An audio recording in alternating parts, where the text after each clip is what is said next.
Thank you very much for joining us this afternoon. I'm Hussein Ibish. I'm a senior resident scholar here at AGSIW. Would love to welcome you, and greetings to everybody who's watching us online, because we've been amazed to discover that we really have quite a big audience on the internet as well.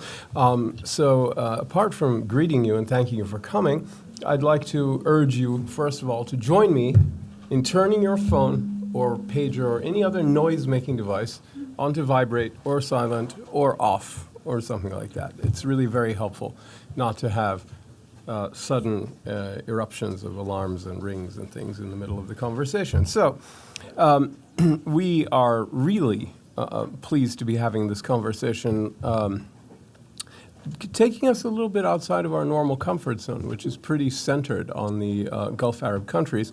The last one we did like this was about Gulf countries and East Asia, and particularly China. That took us a bit far afield. But now, even though geographically it's nearby, culturally and politically, this is sort of new ground for us. It's the GCC and the Gulf countries in the Horn of Africa. Very, very important, obviously, strategically, militarily, economically, in terms of food and water security. There are many issues. And we have a terrific panel here. As you know, I'm not going to read by any means their biographies, but Michael Woldemariam from Boston University, to my immediate right, and Annette Weber, who is a very renowned scholar in this subject and has been working on it for, I think, a very, very long time, and I've read her work for a long time, has also really joined us, and we're very pleased about that.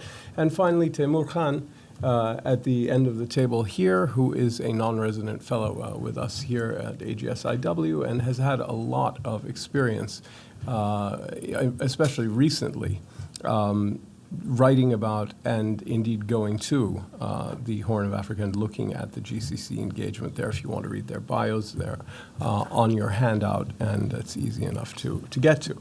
Now, I'd like to begin by asking Taimur to give us a very brief rundown so that we all have essentially a kind of mental map in our minds of what Gulf Arab players are there in the Horn of Africa, where precisely are they, and what are they doing? It is a very brief mental sketch for us of what we're talking about when we talk about an increasing Gulf Arab engagement in the Horn of Africa. Well, the Gulf states have been involved to some degree or another in the Horn of Africa for some historically for thousands of years, but during the Cold War, during the Somalia Civil War, the Qataris were involved with kind of peace negotiations between Eritrea and Djibouti and other places. But really, in the past, since 2015, the Gulf countries, the UAE, Qatar in particular, but also Saudi and Turkey, have expanded their military presence, their role in regional politics, particularly in Somalia, but also in recent days we've seen, in Ethiopia as well. And then the outbreak of the kind of Gulf crisis supercharged their political role, I would say. And so in Somalia, in Mogadishu, the Qataris and the Turks are very close to the current government there and the president. The UAE has closer relationships with the federal member states on the periphery. Also, at the beginning of the Arab intervention in Yemen, or the Saudi-led intervention, the Emiratis began to use a base in Eritrea, AGSIW, just across the strait from Yemen. And from there, they've invested in other military and commercial port infrastructure along that coast. So in Somaliland, they have taken over an older Soviet and American port. They'll develop, DP World will develop. They have a military base nearby that they're also developing. And in Puntland, they have, in Bosaso, around that area, they have a commercial port and a military base of their own and local forces that they have been supporting since around 2010, I think, beginning around the issue of counter-piracy. And yeah. No, that's. I'm sorry. If you think there's anything else that's critical, that seems like a very good description and a good overview for us. So before bringing our other panelists in, I just wanted to say you recently gone on a trip to the Horn of Africa and looked at some of this yourself. I mean, what was most striking on the ground that you saw that you hadn't gotten from what was on paper and the open source, all that kind of stuff? I think the first thing is just how it is the biggest issue for people in the region. In the Horn. In the Horn. Yeah. And I was mostly in Somaliland, but I think also in Mogadishu and Somalia. It is dominating kind of political and economic discussions, both geopolitical and the domestic politics, the kind of fragile and contested domestic politics of Somalia. And let's see, yeah. All right. Well, I would ask the same question to Michael, because you also have recently been, I'm sure both of our guests have many times, but I think you've had a recent trip as well. And what does one get on the ground in Horn of Africa countries about this that is not really accessible to someone like me who just reads about it at a distance? Sure. I mean, I think well, first of all, thank you for having me and for the kind introduction. I think it's hard to generalize across the region, but I think it's absolutely the case that most stakeholders in the region see the sort of push of Middle Eastern states more generally and GCC states in particular as kind of a central issue in the region, one that has deep security and economic implications. I think the initial perception was one of concern, because this is a region with multiple fault lines. There are very acute security dilemmas, both between countries and within countries. Yep. There are deep concerns over regime survival across a number of states.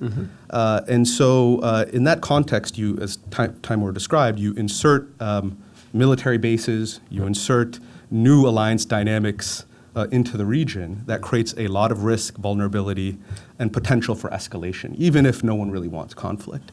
So I think there was a great deal of concern, just generally, right? Of course, there are certain countries in the Horn of Africa that saw this, the sort of new push of Middle Eastern states into the region as an opportunity that they could exploit. And have exploited it to meet their own sort of national security interests. But in general, I think there's quite a bit of concern. We can talk about this, I think, going forward, but I think it's probably time for a narrative shift, given some of the, given recent developments. And I refer here particularly to a thawing of relations between Eritrea and Ethiopia, where we have reason to believe that a number of GCC states, and I refer here in particular to the UAE and Saudi Arabia, played a critical role in bringing the two sides together.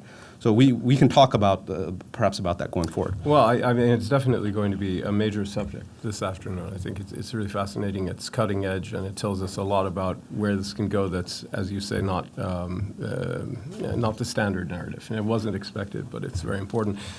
Dr. Weber, I'd like to ask you about the, because those of us who are involved in AGSIW have built whatever understandings we have around an understanding of the Gulf role in the Horn of Africa from a Gulf state perspective. But I'm wondering how you think it looks from a Horn of Africa perspective, in general, in the big picture, before we get into specifics like Somalia, Somaliland, and Puntland, and also the Ethiopia, Eritrea, and all that stuff. In general, how do you think the local actors in the main look at this new interest or increasing interest in their area? Well, thank you. I would also add that until a couple of, maybe 3-4 months ago, the story was maybe still quite different, and because of the changes between the changes in Ethiopia and the changes between Ethiopia and Eritrea, I think we do see a new dimension, and maybe a more proactive dimension rather than a reactive dimension. Maybe half a year ago, I would have said the majority of Horn of African countries are reacting to what's coming from the Gulf in terms of, the Yemen war and then the GCC split. They feel squeezed to side, basically, either on the UAE, Saudi, or the Qatari side. Right now, I think there is more proactive positions, and I think what we've seen even before Ethiopia, Eritrea, the Sudanese were masters, let's say, in using both sides and making the most of it rather than just reacting to what's coming from across the Red Sea. So I think, yeah. What did the Sudanese do in particular? I mean, I think those who follow do know that Sudan, say the relationship with Riyadh, for example, is important to them, and that it has shifted several times in the past decade or a little bit more. What's the Sudanese game here? What do they think they're trying to do with that? I think the Sudanese game is and they talk about that openly. They don't feel like that they belong to one or the other side, or that they tend to one or the other side. They do feel that their population, and maybe ideologically, they feel closer to Qatar. In the war in Yemen, of course, they're on the alliance side. They contributing 16,000 troops. I mean, that's very substantial. So yes, they have relationships to both, but they don't want to feel like a they're not a client not a pawn. State. And yes, and their understanding is that they have not only access to the Red Sea, but that they have a regional policy that goes beyond the Gulf states, that is looking into the Gulf states, but that also they also have the Nile waters, where they have issues with Egypt, where the Gulf states might have a different position than they do. And of course, if we look at the recent development in Suakin, the Sudanese also understand that also those beyond the Gulf, like the Turkey or China, for example, do play a role that they want to engage there, and they don't want to only have this Gulf opposite relationships. How does the Nile issue in particular play out in terms of the Saudi role? I mean, there's a great deal of tension about this, but where have the Saudis tried to, and the others, but especially the Saudis, tried to position themselves in that argument? How have they tried to leverage that? Well, I think if you look from an Egyptian position, so far the Saudis would have been the natural allies for Egypt. Now, the Sudanese would argue the same, because the Egyptian, the Saudis and the Emiratis, most of their food security is currently, or they want to have the food security provided by Horn of African states, Sudan and Ethiopia. Now, of course, if they really develop this old Nimeri breadbasket idea from the 60s, or the new Bashir idea to provide. Could you tell us what that is exactly? Well, to provide basically food security for the Gulf states in Sudan. What that means, if at all that is possible, what that means is that they would need much more of the Nile water that actually Egypt argues is belonging to Egypt. So the vulnerability of Egypt would increase. So therefore, the question is, if the Gulf states are really in close alliance to Egypt, is becoming a question. So there you could see that the Sudanese, they have basically both sides. So they have a strong position there. Yeah, very. I think it's really interesting. And so that, I want to look at Somalia in just a second, but to go back to Ethiopia and Eritrea, where you see, again, a kind of very interesting dynamic, you raised the issue of the UAE's engagement and this kind of, what would you say, counterintuitive development, or at least in the standard narrative of potential rapprochement. Can you describe the conditions, what people expect, and why this rapprochement is taking place, and what the Emirati role that you alluded to, is? Yeah, well, I think we have to acknowledge, the facts, this is an evolving story, and the facts are not entirely clear about how this rapprochement was actually driven, who the key stakeholders were. I think it's fair to say the UAE was a player, the United States, I think, was a player. And I think what was part of the story was, a critical part of the story was the slow sort of, I don't know if you could call it a rapprochement, but the sort of movement of the new government of Ethiopia into the Emirati orbit. And you see quite recently, just a week and a half ago, MBZ went to Addis Ababa and struck a deal with the Ethiopian government for $3 billion, $1 billion cash injection into the National Bank of Ethiopia. So that movement, or that strengthening, I think, of Ethiopian-Emirati relations allowed it to play sort of facilitated its role as a broker between Eritrea and Ethiopia. We know, of course, that the UAE already had strong relations with Eritrea because Eritrea was part of the alliance in Yemen. As I think Taimur noted, the UAE has this base in AGSIW that's played a critical role in the Yemen war. So I think that's sort of what's happened here. But again, the story is it's still playing out. I mean, we don't know exactly what happened. So the role they're playing is by being friendly to both and sort of facilitating a thaw in a way. Yeah, I think. Look, again, this is very speculative, but I think there's been a lot of drama in sort of the Eritrea-Ethiopia story about how this has sort of played out over the last month. In a Ethiopian olive branch in the form of the EPRDF Executive Committee saying that they would accept it and would implement the Algiers Agreement, and an Eritrean response. My feeling is that this was a game that was already played, and there was an informal arrangement already, an understanding that was facilitated by the UAE. That's speculative, but I think that's what happened. We'll see. Perhaps we'll have to leave it to the history books, but I think that's what happened. What's happened. It's very helpful because it gives us all a framework for understanding what's going to play out in the coming weeks and months. So that's much appreciated. And I should say, I think the United States has played a role here. Don Yamamoto, the acting Assistant Secretary of State for Africa, went to Eritrea, went to Ethiopia, went to Djibouti. It was the most senior visit, high-level visit of an American official in, 10, 12 years, something like that. But I tend to think that, there's a lot of historic mistrust between or a lot of mistrust on the Eritrean side of the United States, and I think the UAE probably played a role in actually bringing the U.S. into the process and making this work. Again, speculative, but I think that's probably the way the story played out. Great. So let's shift, looking still at the brokering role, or let's say the effect of Gulf engagement in the Horn on regional dynamics. Taimur, in Somalia, there's been a real shift recently of affiliation with the UAE apparently becoming closer to regional governments in Puntland and Somaliland, and perhaps more estranged from the central government in Mogadishu. Can you talk a bit about the center and periphery, if you can put it that way? And I don't even know if that's the right way to put it, in Somalia, and how the UAE's role is playing out in its domestic affairs. I'd say previously the UAE kind of balanced its relationship with Mogadishu and the central government that is recognized by international community and has a long security relationship with them in terms of training and helping funding of security forces.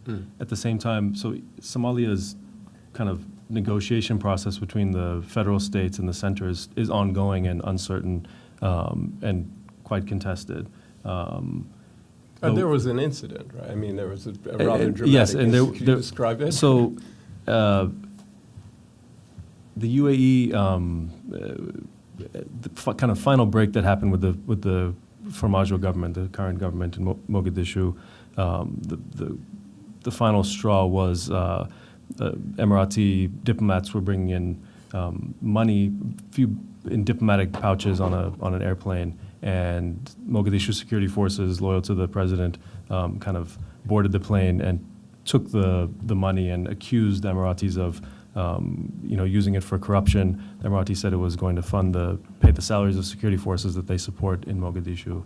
And then after that, there was a kind of complete breakdown in relations, and you had Somali officials telling the UAE to kind of leave completely from the country. The UAE quickly obliged, I think, out of anger and other reasons, and the hospital that they were running was shut down in the city, and really the feelings were quite bad. And I would say the UAE kind of doubled down on its relationships with the federal member states, who were all seeking as much autonomy from the center as possible to varying degrees, as the negotiations over the relationship between the federal states and the center play out. So there was speculation at the time that, in a sense, Farmajo and the government in Mogadishu had to choose between being aligned with the UAE or being aligned with Qatar and Turkey.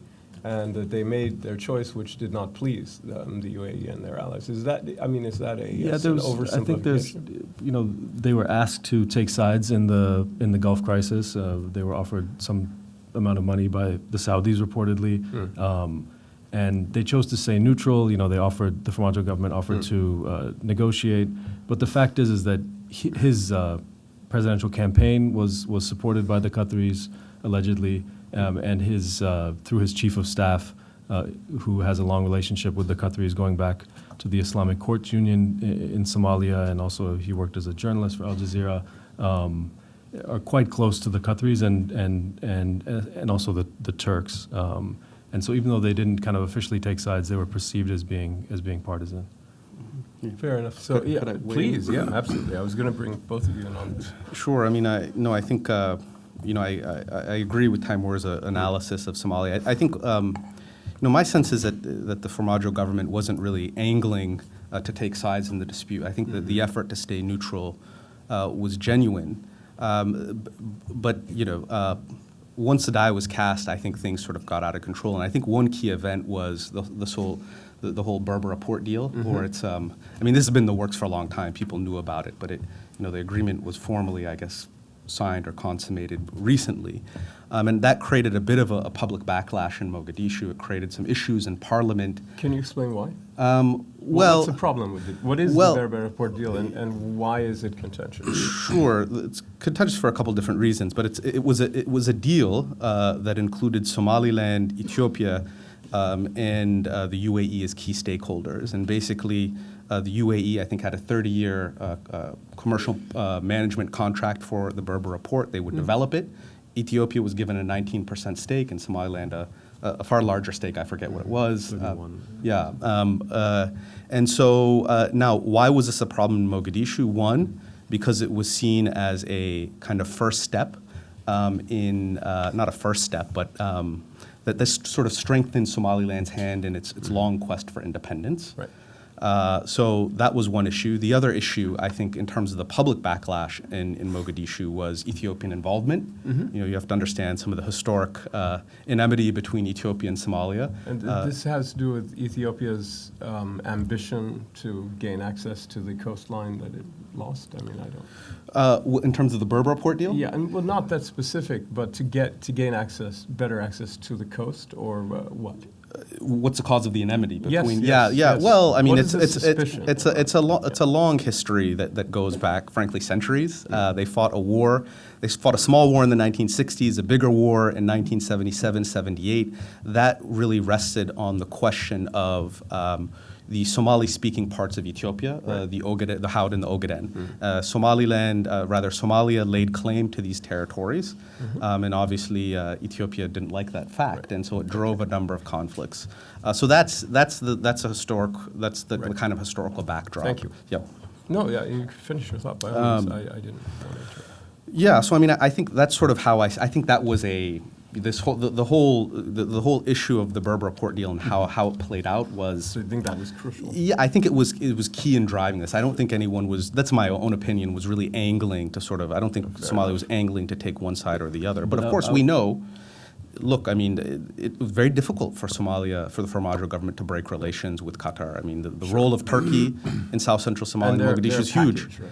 Turkey and Qatar are almost a package in kind of far-flung. I think so, and I think Turkey intervened on Qatar's behalf as this was playing up. But Taimur, you may have other thoughts. No, I agree with that. I would just add that the Emiratis say that they did have a deal with the previous president of Somalia over Berbera, and I don't think there's any kind of illegality about the federal member states or Somaliland signing commercial deals with companies. I think there's a precedent for that. But then in the context of the Gulf crisis, and even after Formaggio was elected, I think they approached the Berbera question with a degree of kind of pragmatism, and it wasn't a fundamental kind of irritant in the relationship. Yeah, and absolutely. And one has to understand the timing of the controversy over Berbera was quite odd because it had been in the works for a while, and I think it got used as a political football in Mogadishu, and that's my sense at least. So, yes. Well, I'd like to ask Dr. Weber if you can, first of all, if you have anything to add about the Somali dynamics, by all means, please do.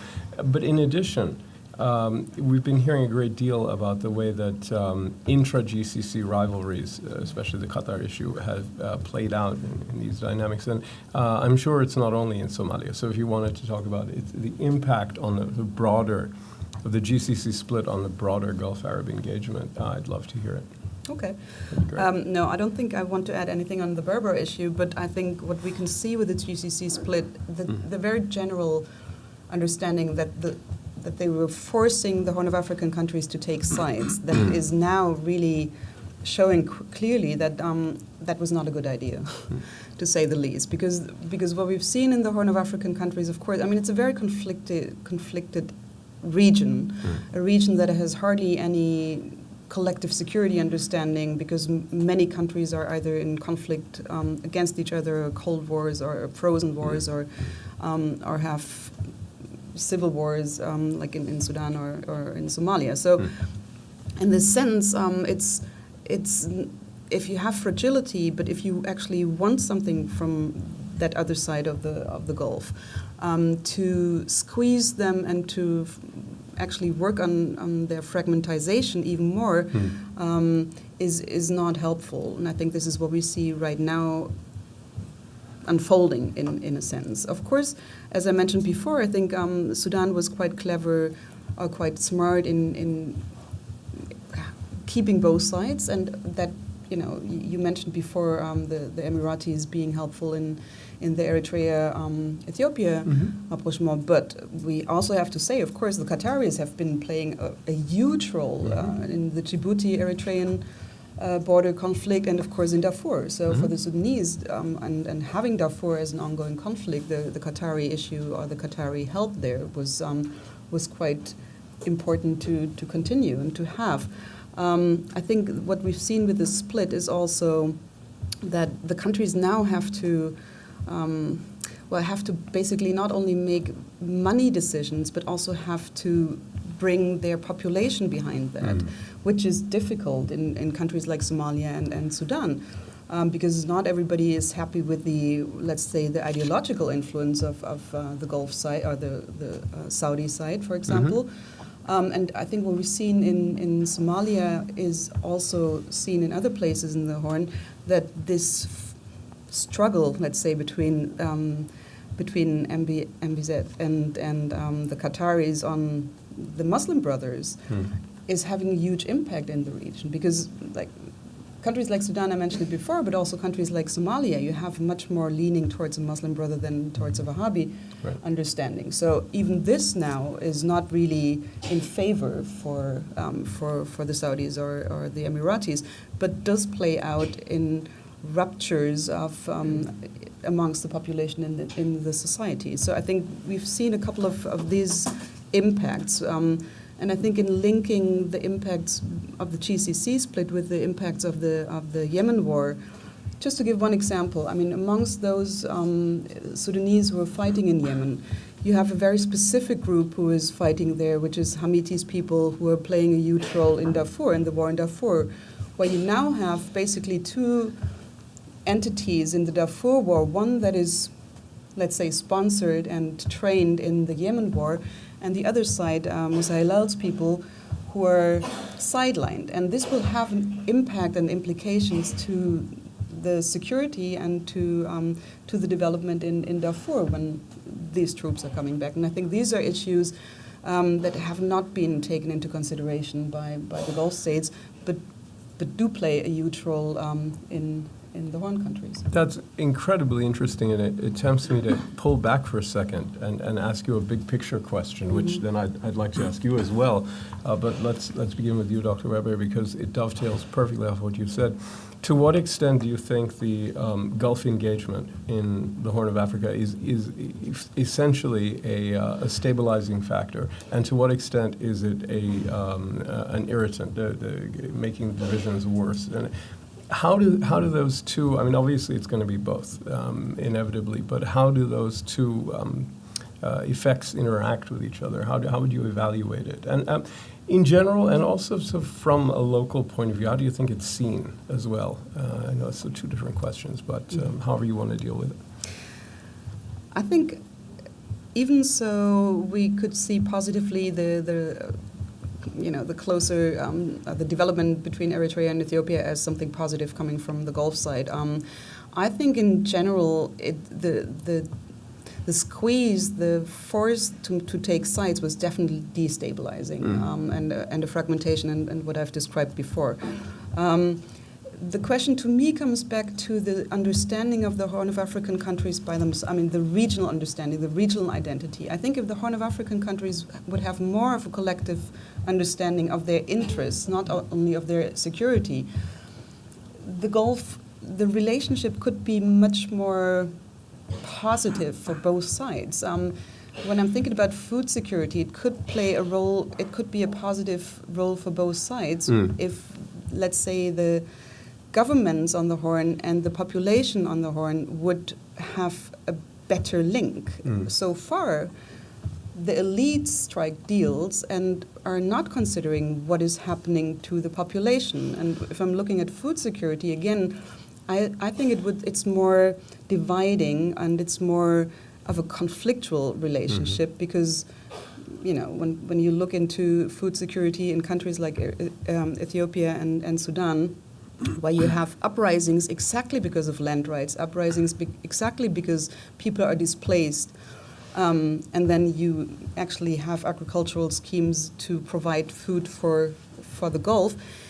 It's not helpful, but that's not just the Gulf countries' fault. It's also the relationship between the governments, the elites, and the population. So I think it's both ways. And as I mentioned, and everybody else mentioned, helping in specific conflict mediations, I think the Gulf countries can have much more of an impact. But I think also what they need is a much more long-term strategic thinking of what it is they really want to have, what kind of relationship they really want to have with the Horn of African side. Right. What we see right now is much more, it looks more like a lab, they try out something and see if it, like an experiment, and see if it could work for the whole of the continent of Africa. And that, I think, is very risky because of the fragility. No, but that's, I want to ask about other kinds of powers, but I'd like to throw the same question to you with a specific twist of, in addition to the rest, to what extent is all this driving the militarization of the Horn, which is something you didn't quite get into, so I'll just throw that in there too. Sure. And then we'll bring Taimur. No, I think Annette has given a good response. I mean, I would say, initially, if you asked me this question 3 months ago, I would say that the Gulf factor, and particularly the militarization of the Red Sea, was a profoundly destabilizing factor. I think in January 2018, the region, after the fallout of Erdogan's visit to Sudan and the Suakan crisis, we were on the verge of a major regional war. A lot of people that work in the region would tell you that. And we are in a totally different place right now. Not totally different place. Let me not overstate that. Yeah, a few months later, where after the sort of breakthrough in Eritrea-Ethiopia relations, we've now we're seeing some of the sort of the positive dividend, perhaps, of the Gulf push into the Red Sea region. I think there is a role to play for GCC countries, cash-rich GCC countries, in pushing long-term economic integration in the Red Sea region and in the Horn of Africa, because we have a situation here where the center of gravity in the Horn of Africa, Ethiopia, is a landlocked country in need of access to ports in surrounding countries, Djibouti, Somalia, Sudan, Eritrea. And I think capital from the Gulf has a role to play in actually building, developing these ports. The UAE already has commercial management contracts in a number of them, and facilitating the creation of these transportation corridors. So there is real potential there, I think, on that front. Now, the couple caveats. One, it will be really, this is a question, and I don't have the answer to it, is what does Emirati and Saudi engagement in the Horn of Africa look like in a post-Yemen world, right? When Yemen is taken off the table. Yep. Because what we know from the history of engagement between the two regions, right, the Middle East more generally, the GCC and the Horn of Africa, is that engagement is episodic. Right. It comes and it goes. Sure. Depending on existing security interests, really, right? Yeah. So is the interest in the region and the willingness to actually engage in integration, long-term development, is it something that's sustainable? Right. Will it outlast Yemen? Yeah. The Question. yeah, the only other thing I want to mention here, and this is a real cause for concern for me, it's not all roses, obviously, is the question of good governance and democratization Right. in the Horn of Africa region.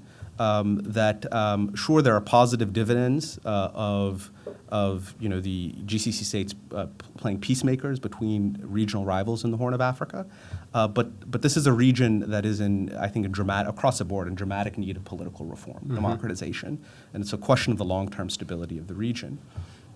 And I do worry that governments across the region may use the political and economic rents that accrue from these alliances with a number of GCC countries, may use it to basically ward off democratization or pressures to liberalize. Right. So that is a concern to me. It's not particular to one country. It's across the board. And I think what's happening in Ethiopia is a real positive sign. There are and I think that could have a kind of it could spread. It could diffuse across a region, have real positive effects beyond Ethiopia's borders in terms of democratization. But you have this countervailing force, right? And that's a real concern for me. So Taimur, if you have any thoughts on this, that would be great. But I also I want to segue into my final question for everybody before bringing the audience. So I could just do that. It Sure. depends how much you want to talk about this issue of the overall role. I mean, kind of addressing some of the positives. I mean, Yeah. in the Somalia context, it seems like there's a desire on the part of the central government in Mogadishu to try to to some degree fix its relationship with the UAE, and that was kind of been catalyzed by this whole Ethiopia, UAE, Eritrea kind of dynamic that's been so far hugely positive.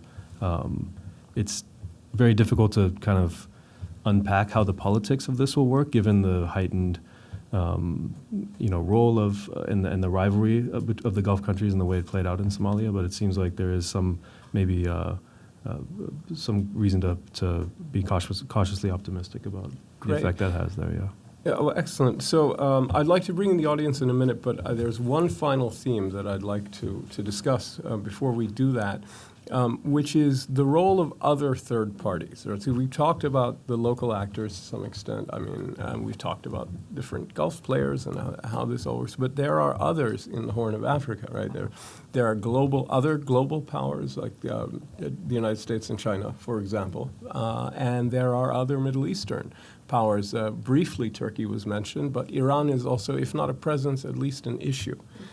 So I just throw that out there and say that what about the impact of these other global and Middle Eastern players on dynamics between the Gulf countries and the Horn? I'll begin with you, Dr. Weber. Right. Thank you very much. And I would like to start with Turkey because Yes, please.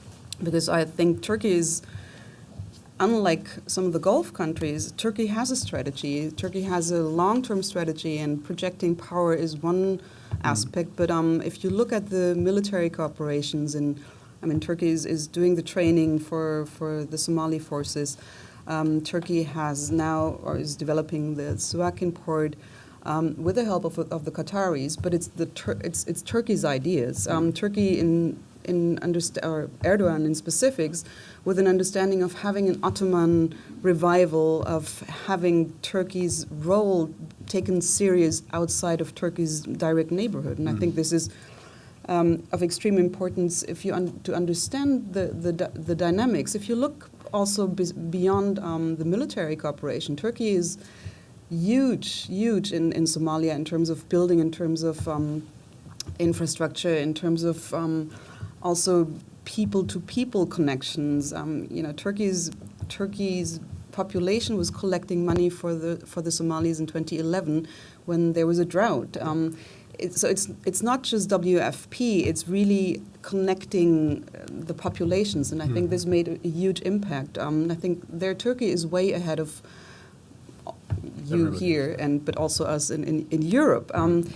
I would also like to come to the role of Europe. I mean, they're not a big power player in that region, but because of the migration issue, Europe is playing let's say the region is playing an increasingly important role for refugee and migration management for Europe. So specifically, Sudan is becoming the country to interact with because there is hardly no government in Libya. So Sudan is the next government, because it's the transit country from the Horn of African the first refugees. address geographically. Absolutely, and so I think this is where the Sudan portfolio and the Sudan position was rising because of this interest by the Europeans.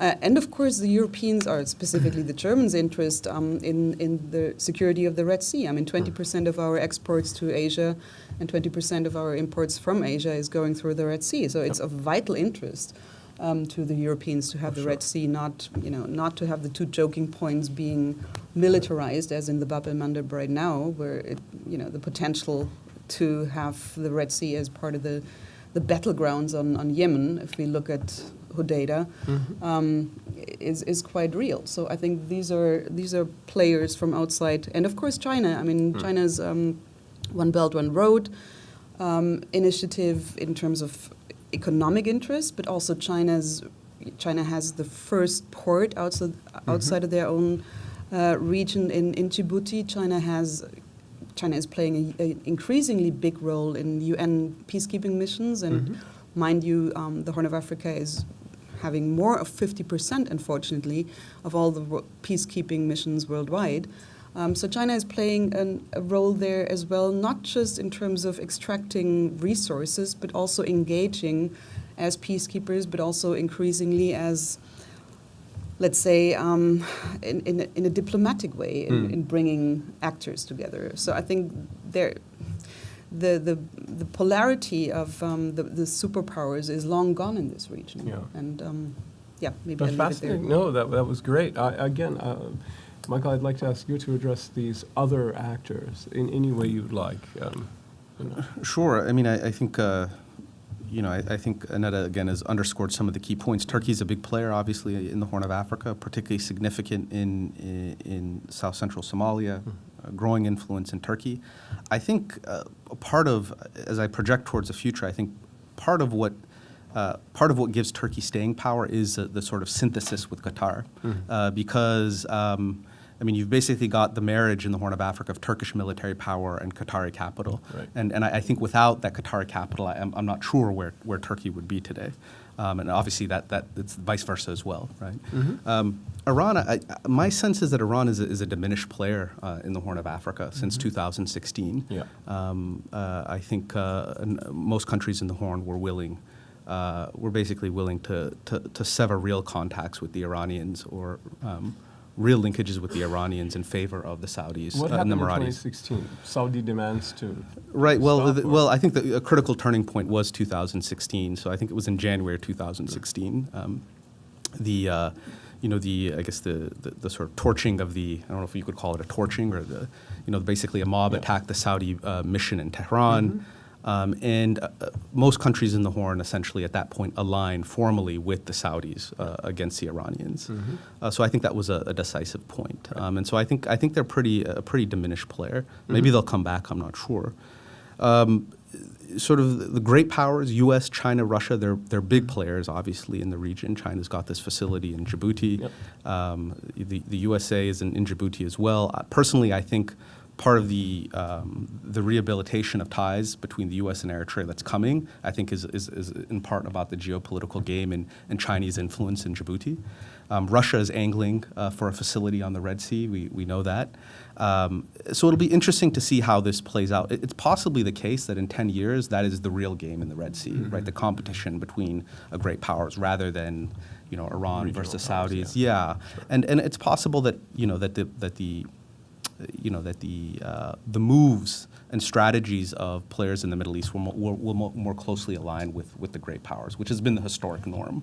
Because what's happened since 2014, post-Yemen, the post-Yemen intervention, it's a bit of a historical aberration. You've got, players in the Middle East basically operating in a way that's totally untethered to the United States or great powers, just doing their own thing. And I think, so maybe that will come back into line. We'll see. I'm not sure, but that's something to consider. Oh, great. Final thing before we go to questions is for Taimur, and you can address any of that. Can I just address that? Okay. Yeah, you can. And I want to throw one other thing out Okay. at you. To what extent, because Michael raised the issue of how interested Gulf countries will be in the Horn after Yemen is off the table, to what extent, just to add to that, to what extent do you think countries like the UAE and Saudi Arabia view their military presence and assets in the Horn of Africa as adding a kind of strategic depth vis-a-vis Iran, vis-a-vis the range of Iran's reach, et cetera, or is this a non-factor? What do you think? I think it is a factor, but I don't think it is the kind of primary security factor. Right. I mean, I think having a presence in this really strategic region where there might be more great power competition and also a place that's for the Emiratis that, you know, their security facilities are kind of in tandem with commercial ports, Yep.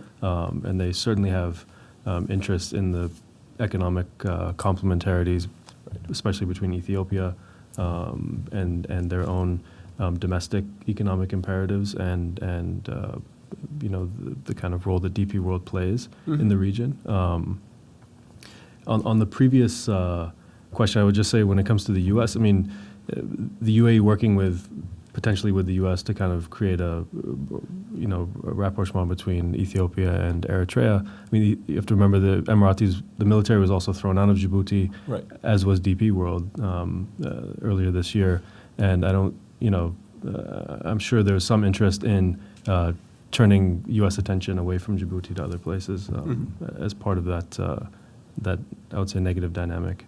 Terrific. Well, with that, we're going to bring the audience in for brief comments or questions. I believe we have microphones for you for that. Yes, we do. And let me just ask you to please introduce yourself and make your comments or questions brief. And you can ask something to any of the panelists or all of them.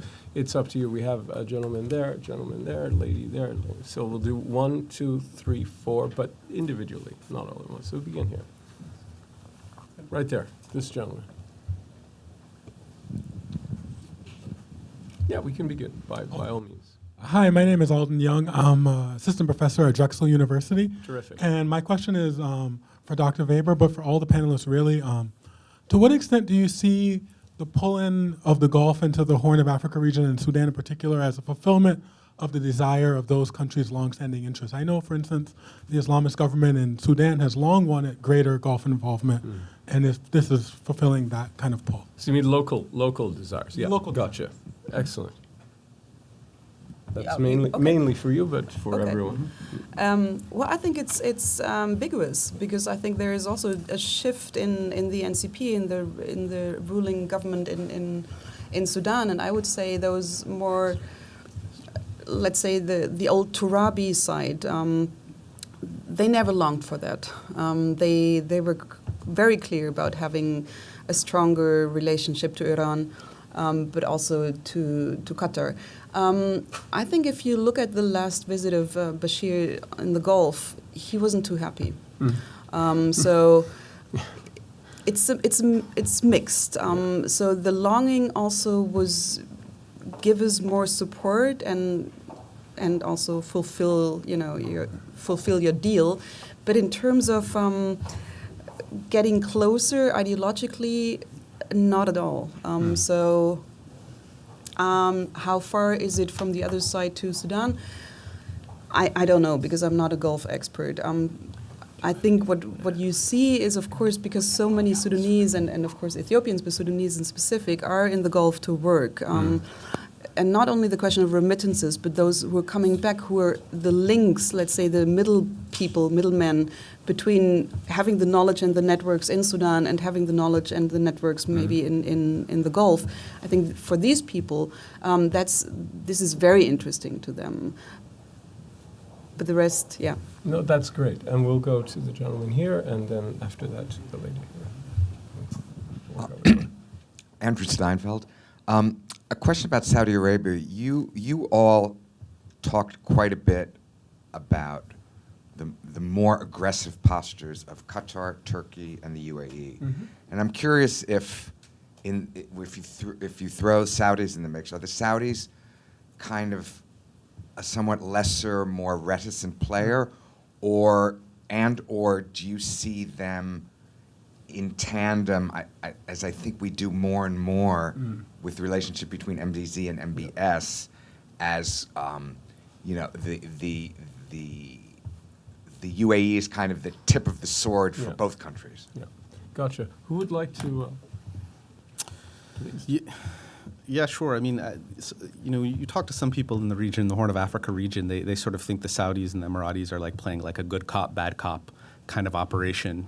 That is, they clearly have a strategy of working together, but the Emiratis are sort of more aggressive, the more sort of hardline posture, and then the Saudis come in to try and smooth things over in a way that meets both their interests. But I think the Saudis, have been a key player. If you take you could talk about a number of contexts, but even with Eritrea, I mean, it's an Emirati base in Eritrea, but the Saudis, I think, played the initial role of bringing the Eritreans on board in the Yemen war. I mean, I think it was a week after the intervention, the president of Eritrea went to Saudi Arabia, Riyadh, signed a maritime security arrangement with the Saudis. And then that sort of paved the way. That's just one example, right? We could think of others. Pretty good example. Yeah. Very telling. All right, so you would like to add something? Yeah, Great. Because I think, to me, it's an interesting point in terms of who wants what. And it looks from the Horn of Africa side, it looks much more that the Emiratis are much more strategic in developing, let's say, a maritime foreign policy, whereas for the Saudis, it seems like securing the border towards Yemen is of interest, and securing the border on the Red Sea is of interest. But beyond that, I wouldn't be able to say from the Sudanese perspective, or even also from the Swahili coast. Are they projecting their power there? Not really. So I think this difference is huge. Maritime part of the UAE. Yeah, but also having a foreign.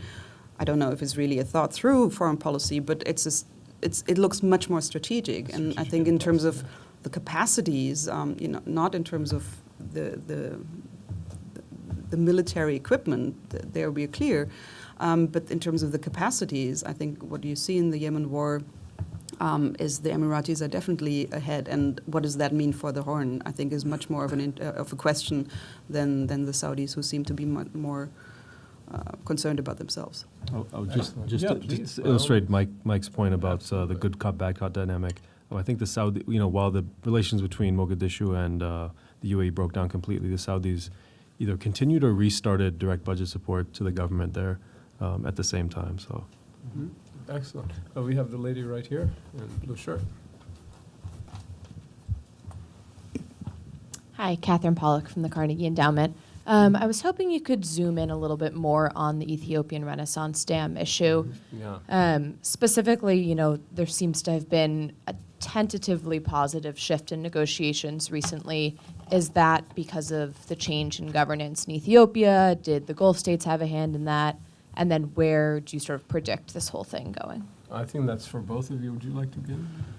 Sure. I mean, Annette may have a better answer to this. I'm not sure there's been a breakthrough. There've been like five breakthroughs, right? And summits where they've reached an understanding. So I haven't followed this particular meeting. I mean, the Prime Minister of Ethiopia went to Egypt, and so I haven't followed the particulars of that meeting. But my sense is still there's no real breakthrough.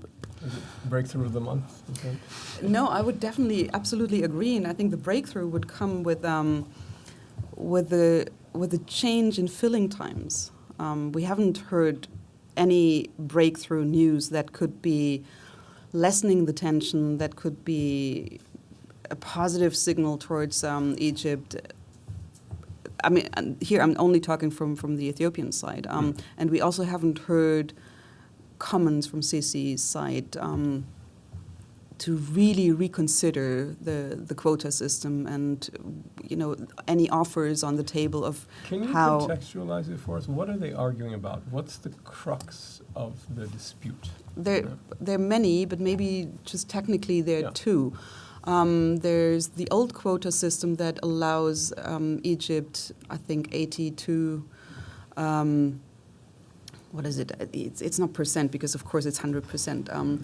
but the biggest quota of the Nile waters to a 1952 agreement. And then there is the filling time that would regulate, I forget this, the English word, die Schnelligkeit. The speed, thank you, for the Nile to flow through. So right now, in the beginning of the negotiations, there was a discussion about 5 to 10 years. The Ethiopians then came up with 3 years, which would be a real threat to the Egyptians. And there, on these issues, there's not really a breakthrough. So the Egyptians are not saying, of course we understand, the Sudan needs more water because the demography in Sudan is not unlike, of course it's different, but Sudan also has more people to feed. So there's not really a step forward. Yeah, and the other side of the equation is, Ethiopia needs the GERD to pay off very quickly. Given some of the economic challenges in Ethiopia, it needs a dividend very, very quickly. So that's also in the background. Yeah. Oh, excellent. More hands. Let's do you first, and then you and you. How's that? We go like that. Hi, Yasser Zaidan from the Washington Institute. Hi.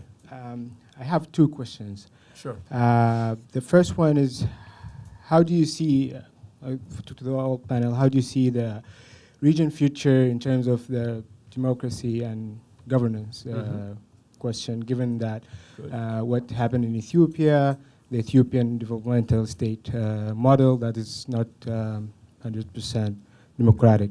The other question is the Russian and Chinese role in the region. How would that play with the Gulf states' influence?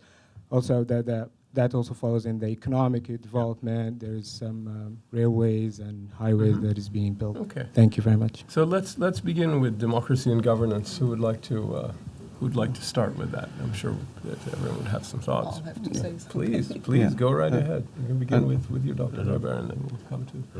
Okay. Well, I think on the governance, I think Michael was saying that before, that there is a lot of hope, of course, on starting with the Ethiopian transformation. Guarded hope, maybe, because it's not everybody is convinced in Ethiopia that they might not lose more than they gain, and of course, a structure, you don't change a structure in 3 months. So I think in terms of the deep state and interests that are prevailing, we haven't seen the end of that success story. Right. In terms of governance structures or governance transformations, I'm there on the Horn of Africa and on the Gulf, I don't know, but I don't see the Gulf projecting a lot of hope on the Horn of Africa. And I would also say that even so, economically, Sudan looks maybe a bit shaky in terms of the political structure and how strong the NCP, because they did build their next generation. They didn't do that mistake of leaving out the younger generation. If you look at who is coming in now in the foreign ministry and in the cabinet and in the important positions, it's young people, and they have no interest in liberalization or democracy. So I'm not too optimistic in that sense. And I think, of course, it's basically a huge competition right now, because who's convincing? Are we Europeans very convincing? Others as well, and then the question, is China the only winning model? Right. And I think there we all have to get much better in the competition. And convince than just believe that this is what everybody has to aim for. During the main part of the discussion, you already expressed real concerns about this. So if you'd like to elaborate on some of that, that would be great. Yeah, no, I mean, I think it's, as you noted, yeah, I did discuss this in my comments earlier. I mean, I do think, I do feel as though what's happening in Ethiopia presents a certain window of opportunity for the region. I mean, it's an Ethiopian moment, but I think it's a regional moment. If Ethiopia gets this transition right, country stabilized, You have more competitive elections in 2020. I think that can only have positive spillover in surrounding countries, just because of the sheer political and sheer economic and political weight of Ethiopia. Right. I mean, that doesn't mean overnight things in neighboring countries will all of a sudden become heaven, right? But I think over time that will have some positive effects, just by the sheer power of example, right? But a lot hangs in the balance in Ethiopia, as Annette noted, and we'll have to see where it works out. I think the international community really needs to give reformists in Ethiopia some support, right, to push things forward. But if they get this right, it'll have impacts regionally. Now, the flip side to this, and I had mentioned this before, is really, I think, the counterproductive impacts of the sort of rents that certain leaders and governments are getting from their alliances with countries in the Gulf and the Middle East more generally. That's because you have to understand that from the perspective of many of these countries and their economies, the resources they're getting from these alliances is transformative. Right. It really is. So that can really shift the balance against political reform, and that worries me. And again, it's not one country; it's a number of countries. I mean, is there a way to make those complementary, though? I mean, is there a way that this kind of external intervention can help with governance, or is it necessarily either a neutral or a bad thing? That's a very big question. Yeah, and. In an ideal world, it would be helpful. I mean, I don't want to sort of. I mean, it's in particular, stakeholders, Western stakeholders, Europe, the United States. I mean, you would hope that they would play some role in maybe, trying to make sure that some of these networks and alliances don't really have really unfortunate effects on political reform, but that might be expecting too much. Yeah, so I don't. There's not much evidence that's how. Yeah, so I'm a bit pessimistic on that front. Unfortunately. Now we also talked about Russia and China at the very end of our conversation. I was wondering if Taimur, if you have anything to add, or any of you would like to say anything else about these powers, or if we move on. Actually, I had just a quick point on the previous question. Okay, great. Talking to European officials and diplomats who work on Somalia in particular. Even they were kind of talking about how the language of democracy promotion has fallen out of their kind of doctrines when it comes to Somalia, and they're more focused on kind of consensus rather than reform of governance in a traditional way. And I don't think, and for example, in Somaliland, there's a lot of hope invested in the economic dividends that the port and the Emirati infrastructure and the kind of connection to Ethiopia will bring. But so far, the only kind of what I was able to discern is what Michael's describing, where elites are capturing rents and, enriching themselves, and people are hoping or have been promised big things, but nothing has really materialized yet. And that's, for governance and is a I would say a negative dynamic. Okay, fair enough. Anything to add on Russia and China? I think we said most of what we wanted to say. So since we covered that, let's go back over here to the two gentlemen there. And why don't we take both of your questions at the same time? So you're right next to each other. So let's do two. Hi, my name is Henry Grossman from CTF Global. So my question concerns Djibouti.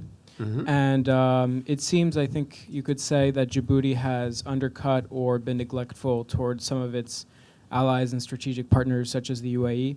And some have said it's sold itself to China. Yep. Do you believe that this poses, how significant is this a threat to the United States and the UAE and some of the Gulf countries? Thank you. Good question. Okay, and then we'll add one more. Hi, my name is Morgan Kaplan. I'm a postdoctoral fellow at Northwestern University. Great. My question is, how does Gulf Rising affect intra-African politics? So not just how the Horn affects GCC and GCC-Horn of Africa, but how is the rest of the continent kind of responding to this? Is it changing the Horn's relations with other countries, and particularly in sub-Saharan Africa? That's a really terrific even beyond question. it. That is a terrific question. Had not occurred to me. So let's begin with Djibouti and the impact that relations with China have had on Djibouti. Who would like to? Please. Sure. Oh, great. I mean, I think that there's no question that Djibouti has ruffled feathers in Washington, to be charitable, Washington and in the Gulf. And these actors have responded, right? Yep. If you want to understand, for instance, the logic of the Emiratis and the Saudis establishing a base in AGSIW, you have to understand the fallout between the UAE, diplomatic spat between the UAE and Djibouti. That really paved the way for them to turn to AGSIW and say, let's build a facility here from which we can then operate in Yemen. For the United States, I think, again, like the turn perhaps that may be coming towards Eritrea is really about a really deteriorating relationship with Djibouti over China, but not just that, just a range of issues. There have been a lot of different issues. So yeah, I mean, I think that this has been a problem for Djibouti's friends, and they have now responded. Right. Very interesting. Oh, sorry. Okay, so Dr. Weber. I think Djibouti always has to. I mean, Djibouti cannot be friends with everybody. You know, they were. I mean, the French were not happy when Djibouti let too many Americans in. I mean, it's not the first time that Djibouti took sides and had their former allies or their best allies ruffled. What I think what we should look into is it's not just in the interest of Djibouti. It's the interest of the Horn of African countries and beyond. These countries want to deal with China. These countries want to have much more relationships with many more countries in terms of economically, but also in terms of, I think I mentioned that, you know, the Chinese role in peacekeeping missions. So it's not a threat to the countries in the region. And I think, again, you know, the competition is not just a competition on who is best in selling liberal democracy. Of course, it's also a competition of what kind of economic and what kind of military and what kind of security architectures are we engaging in, and who has interest in what. So I think it's a natural involvement. Taimur, I'm sorry. No. Go, please. No, I was going to weigh on the Africa one. Oh, okay, yeah, we want to do it, but Taimur, the Djibouti issue is heavily related to the stuff that you were looking into, intra-Somali disputes between the peripheral Somaliland and Puntland and the center in Mogadishu. And the evolution of relations with Djibouti has had a big impact on the UAE's engagement across the board. It's almost another piece of Somali, at least some ethnic Somali areas. So can you talk about the whole role of Djibouti in all of this? I think it's really interesting. One thing I would say is that Djibouti is still very reliant on Ethiopia, and if Ethiopia and the Emiratis and the Americans are, you know, kind of increasingly aligned on some things, it presents another maybe problem for the Djiboutians. In terms of Somalia, I mean, it triggered the, you know, and maybe Ethiopia helped kind of shepherd Emirati interest in Berbera. I mean, the Ethiopians have been trying to develop the port for a long time, at least 10 years or longer. And that's to make up for losing the coastline to some extent. To some extent, and just, you know, having a 95% of your trade volume going through one port where there's lots of militaries now based is an intolerable kind of strategic risk. So they're, you know, the Ethiopians are looking to diversify their kind of port access as much as possible. I mean, we saw that with this kind of murky MOU that they've apparently signed with the Somalis to develop 4 ports, which may or may not include the current DP World ports in Somalia. Great. Now, the amazingly insightful question about what all of this implies for Horn of Africa relations with the rest of Africa. Extraordinarily good question. So just a couple of points, Morgan, to your question. I think just to note, there have been a number of other countries, African countries outside of the Horn that have been pulled into the Saudi Emirati orbit. So I think the Comoros Islands, I think you had, was it Senegal or Mauritania, Chad? I mean, there were, Mali. I can't remember, but there were a number of West African states, that were pulled in. So this is not just a Horn of Africa story, although the particular effects, I think, of militarization have been seen in the Horn. It's also the case that at the continental level, the African Union, and Annette knows about this, have been thinking very hard about devising a regional response in the Horn of Africa to these particular dynamics. And I can't say where that's going or how much traction it has, but they have been thinking about this. They are concerned about it, particularly with respect to Somalia, because the African Union is a big stakeholder in Somalia because of the Amazon mission that they are trying to phase out. They're trying to transition Somalia to its own security structures and a stable functioning state. And the whole Gulf dynamic has really unsettled things there, as Taimur and others have noted. So they're trying to devise a regional approach, but we'll see. Maybe just to add to this, Yeah, please. I think the regional approach that there was a big conference in Khartoum in October as a start of basically to this, and in terms of having an approach looking at the Red Sea, but also from a Horn of African perspective, and having an idea of how to build a collective security architecture. And when I'm saying architecture, I think what Michael was just referring to, there is the African Union, and there are the RECs, and I think this is these are.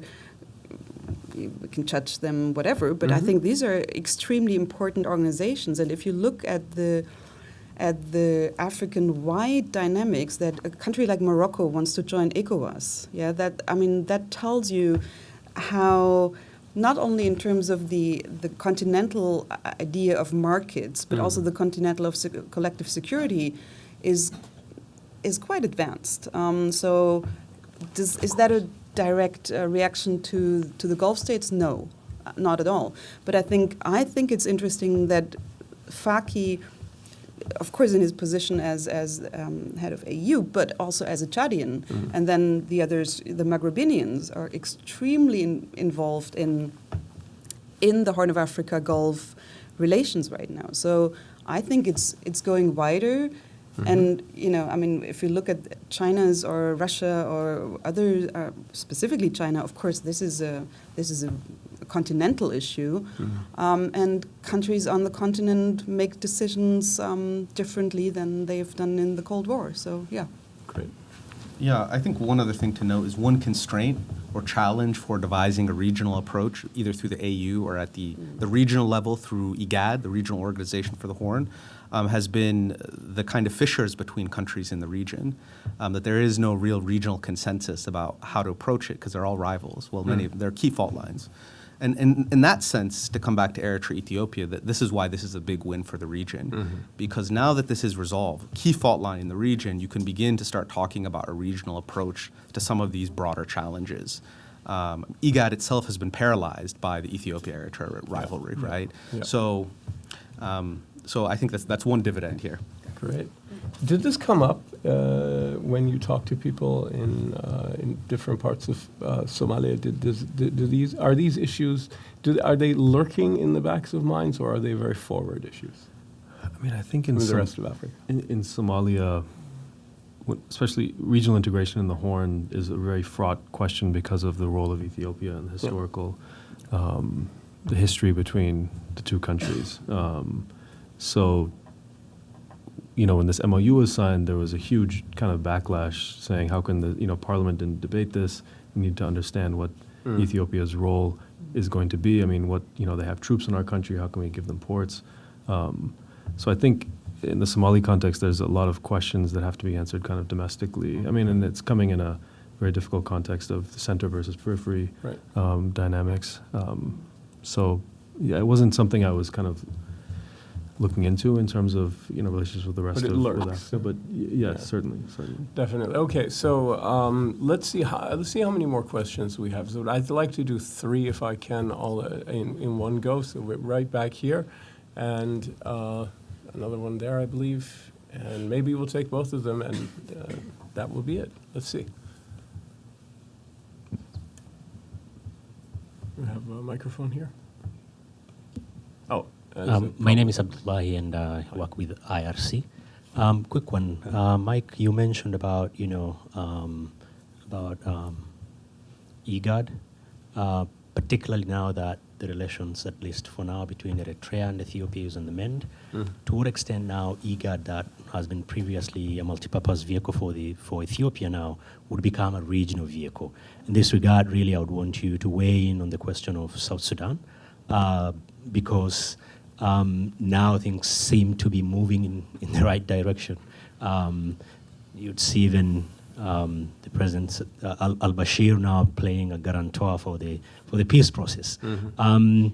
That is something that I would really be interested in you expounding about it.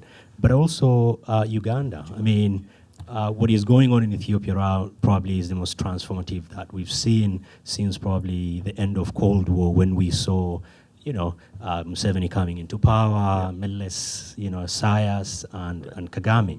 To what extent then these would have an impact in these other countries? Because Ethiopia now, they are post-Meles. Now they are in Abiy, and he's trying to do things differently. Would this spillover that you've been mentioning have, an impact in some of these other countries? Thank you. Great. Very complex question, though. So we'll begin with you and then broaden it. Whoever wants to start, please. I'm sure both. Yeah, so I will, Annette, weigh in on South Sudan, because she tracks it much better than I do. But my feeling is that we probably are moving in a direction in which IGAD is no longer an extension of the Ethiopian Prime Minister's office, right? That it's going to be. That was largely the case. But we should say there were fissures. I mean, there was some competition. Yeah. If you look at the issues between Uganda and Ethiopia over South Sudan, right? So let me, maybe I'm being too ungenerous, but I think we are moving towards perhaps a more inclusive regional organization once Eritrea is readmitted.